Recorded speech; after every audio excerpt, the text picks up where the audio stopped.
Britain में ऋषि सुनक के प्रधानमंत्री बनने के बाद पूरे दुनिया में भारत का डंका बजा था, क्योंकि ऋषि सुनक भारतवंशी थे।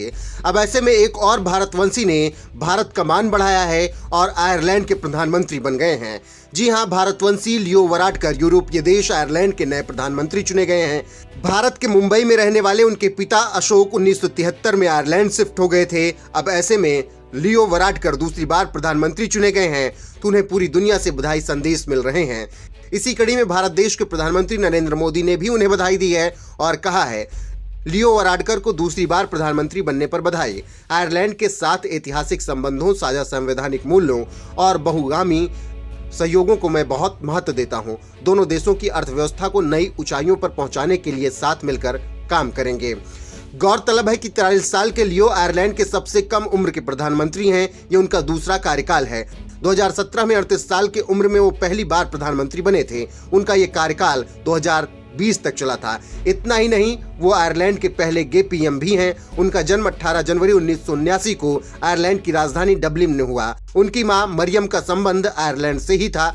आपको बता दें कि आयरलैंड में 1993 तक समलैंगिकता को अपराध माना जाता था। 2013 में आयरलैंड में एक जनमत संग्रह करवाया गया, जिसके बाद 2015 के मई महीने में सेम सेक्स यानी समलैंगिक शादियों को मान्यता दे दी गई।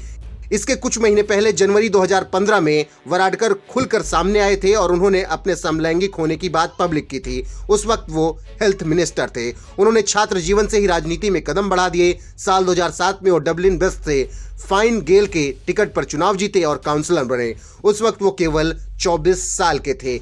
तो आप समझ सकते हैं कि किस तरीके से वराडकर लंबे वक्त से आयरलैंड की राजनीति में हैं और अब वो दूसरी बार प्रधानमंत्री चुन लिए गए हैं। आयरलैंड में 2020 में आम चुनाव हुए थे।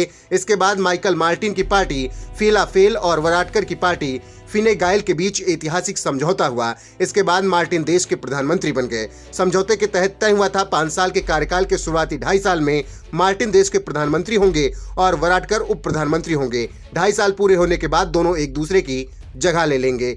इसी कड़ी में अब वराडकर देश के प्रधानमंत्री बन गए हैं, जिसके बाद पूरी दुनिया उन्हें बधाई दे रही है।